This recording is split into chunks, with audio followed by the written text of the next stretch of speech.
میں جملے میں بیان کر دوں وہی بلے شاہ آسمانوں اڑدیاں پھڑنا جڑا اندر بیٹھا یہ میرا نفس ہے، میرا نفس ہے جو مجھے سلائے رہتا ہے۔ وہ کہتا خبردار اٹھیو نہیں، تو نے نماز فجر پڑھ لینی ہے اگر اٹھ گیا تو۔ نفس مجھے کہہ رہا آرام کر، تیرا جسم ٹوٹ رہا ہے۔ مجھے نفس کہتا ہے صبح فجر کے ٹائم آرام کر یار، تیرا جسم ٹوٹ رہا ہے، کہاں اٹھ کر نماز پڑھے گا، چھوڑ سوتا رہے، کل پڑھ لیو، کل کروں گا، کل تو آئی نہیں، کل آ گئی ہے نہیں آئی نا۔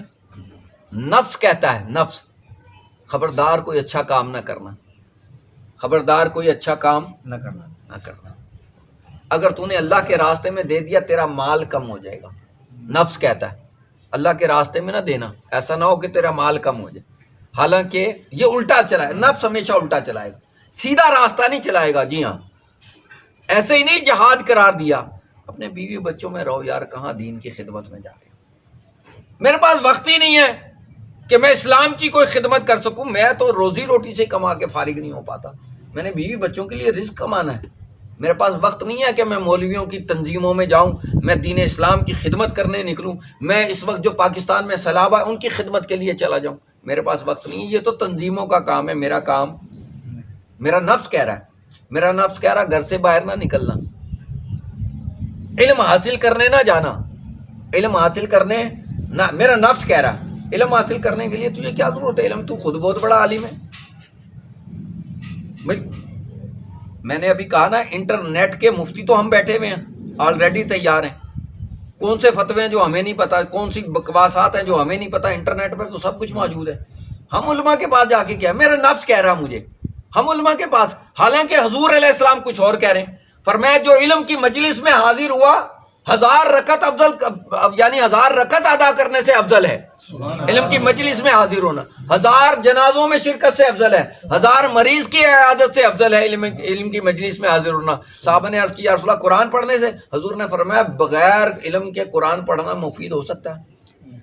علم کی مجلس، تو میرا نفس کہہ رہا ہے علم کی مجلس میں نہیں جانا، علم کی مجلس میں جانا، میرا نفس کہہ رہا ہے اور یار مولوی صاحب ہر مہینے ایک دفعہ پکار لیتے ہیں پیر صاحب، تو یار جانا تو پڑے گا، بابا جی نے سختی سے فون کیا کہ یار آ جاؤ، خود نہیں آؤں گا میں، ہاں میں بلا اثر میں رہا ہوں تو عشاء کے بعد آئے گا، میرے پاس ٹائم نہیں تھا جی، میری بیوی بیمار ہے، میرے بچے بیمار ہیں، میرے یہ فلاں پرابلم، میری وہ فلاں پرابلم، وقت نہیں نکالے گا۔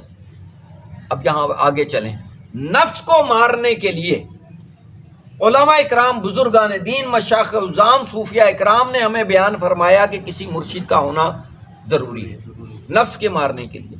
جب آپ کسی مرشد کے ہاتھ میں ہاتھ دیں گے، وجہ کیا ہے مرشد کو کیوں فرمایا اہدنا الصراط المستقیم، ان لوگوں کے راستے پر چلا جن پر تیرا انعام ہے، تو انعام مرشد پر ہی تو ہوگا، اور کس پر ہوگا؟ مرشد اس پر ہوگا جو قرآن و سنت کی روشنی میں چلے گا، جو اہل علم میں سے ہوگا، وہ ٹھگ نہیں ہوگا اور 2 نمبر نہیں ہوگا، وہ ہدایت کے راستہ دینے والا ہوگا، سمجھانے والا ہوگا۔ آج یہ چند باتیں آپ کی خدمت میں رکھنا چاہتا ہوں۔ پہلی بات تو یہ ہے مرشد کیوں رکھا جائے۔ امام حضرت خواجہ خواجگان معین الدین چشتی حسن سجدی سرکار رضی اللہ عنہ سے روایت، اور ایک مقام پر پڑھا کہ حضرت بایزید بستامی رضی اللہ عنہ سے روایت ہے، ابو الحسن خرقانی رضی اللہ عنہ سے روایت ہے، فرمایا جس کا کوئی پیر نہیں اس کا پیر شیطان ہوتا ہے۔ اس کا پیر کون ہوتا ہے؟ اب تو فتوے بازی، میں نے کہا اس کا پیر، یہ کوئی چھوٹی چیز نہیں ہے، دنیا کی، میری نظر میں اپنی بات کروں، دنیا کی ڈینجر ترین چیزوں میں سے یہ چیز ہے، یہ ہمارا پیر ہے، اور ہم اپنے حقیقی مرشد کے پاس جانا گوارا نہیں کرتے۔ میں نے کہا نا میرا نفس جانے ہی نہیں دیتا پیر کی خدمت میں، میں خود بہت بڑا عالم عادل بن گیا ہوں، تو میں نہیں جاتا پیر کی خدمت میں۔ تو کیوں؟ کیونکہ اگر پیر کے پاس چلا گیا تو اس نے تیری پکڑ کرنی ہے، بیٹے تو نے نماز سیکھی؟ بتائیے نا، پیر پوچھ رہا ہے نماز سیکھی؟ نہیں بابا جی۔ غسل سیکھا؟ نہیں بابا جی۔ وضو سیکھا؟ نہیں بابا جی۔ اب کیا کر رہے ہیں؟ بیٹا کوئی دین کی بات اچھی سیکھی؟ بابا جی ٹائم ہی نہیں ملتا، اب پیر کو 1000 نخرے دکھا رہے ہیں، تو پھر سیکھیں گے کیا؟ پیر کے آداب تک تو سیکھے نہیں ہم نے آج تک، پیر کے آداب تک تو سیکھے نہیں جو شریعت مطہرہ نے، بزرگان دین نے ہمیں بتائے ہیں۔ سمجھے نا. ہمیں مزارات پہ جانے کا طریقہ ہی نہیں پتا, ہم ڈھول ڈھماکے لے کے چادریں لے کر پہنچ جاتے ہیں. منت مانگنے کا طریقہ نہیں پتا, سمجھے نا. اور ہم وہ شیعوں کے لڑ لگے ہیں, وہ جو جس طرح وہ پوجا پاٹ کرتے ہیں ان کی علموں کی, معاذ اللہ سما معاذ اللہ. ہمارے ہاں وہ منتیں مانگنے شروع, ہماری عورتیں ہمارے مرد منتیں مانگنے لگ جاتے ہیں, جی یہ جائز ہے یا نہ جائز. تو جب تم جاؤ گے نہیں مرشدوں کے پاس تو ملے گا کیا تمہیں؟ مرشد رشد سے ہے, ہدایت دینے والا لفظ ہے مرشد. ہمیں تو لفظ بھی کہنا نہیں آتا. میں جملہ بتا رہا ہوں, آج آپ سیکھ کر جائیں گے میری بات. لفظ مرشد ہے یا مرشد ہے؟ مرشد ہے. مرشد کہتے ہیں سکھانے والے کو, اور مرشد کا تو آپ نے اپنے مرشد کی بے عزتی کی ہے, آپ نے مرشد کی تکذیب کی ہے, مرشد کے ساتھ زیادتی کی ہے آپ نے. کیونکہ سکھانے والا ہے, آپ اس سے کہہ رہے ہیں مرشد ہوتا سیکھنے والا اور مرشد ہوتا سکھانے والا. مرشد ہوتا ہے سکھانے والا. حضور ہمارے مرشد ہیں صلی اللہ, صحابہ ہمارے مرشد ہیں, اولیاء کاملین ہمارے مرشد ہیں, مرشد نہیں ہے. اور حضور کی ذات آئے گی تو اگر کسی نے مرشد کہہ دیا تو توبہ کرے گا, کلمہ پڑھے گا دوبارہ. سمجھ آئی نا. حضور کی ذات سکھانے والی ہے. کائنات میں جبرائیل امین بھی حضور علیہ السلام کو نہیں سکھانے آتے ہیں, میں بتا دوں آپ کو. حضور کے غلام ہیں, ہاں حضور سیکھے سکھائے ہیں, لیکن وہ مشیت کچھ اور ہے جو بھی ہے. قصہ مختصر, مرشد ہوتا ہے, مرشد کے ادب بھی نہیں پتا. فرمایا کہ مرشد کے سامنے اونچی آواز میں بات نہ کرو. ویسے ہی جیسے اللہ نے قرآن میں آیتیں نازل فرمائے, خبردار صحابہ کو فرمایا, خبردار محبوب کریم کی آواز سے آواز کو بلند کریں نہیں کریں. خبردار اگر جس کی آواز بلند ہوئی تو وہ دار اسلام سے خارج. فرمایا ان کے اعمال غارت کر دیے جائیں گے حضور کی بارگاہ میں. صحابہ کا یہ ادب و احترام سکھایا صحابہ کو اللہ تبارک و تعالیٰ نے, حضور کی ذات ہے. بعین ہی ویسا ادب مرشد کامل کا ہونا چاہیے کہ اپنی مرشد کے آگے آواز کو بلند کر کے بات نہ کرو, جھگڑے مت کرو. مگر ہمارے یہاں تو ایسا نہیں ہے. فرمایا مرشد کو دیکھو بھی تو ذرا نظر جھکا کر ادب کے ساتھ, مرشد کو ادب کے ساتھ دیکھو, اور مرشد کے مصلی پر پاؤں نہ رکھو. ہمیں پتہ ہی نہیں ہے.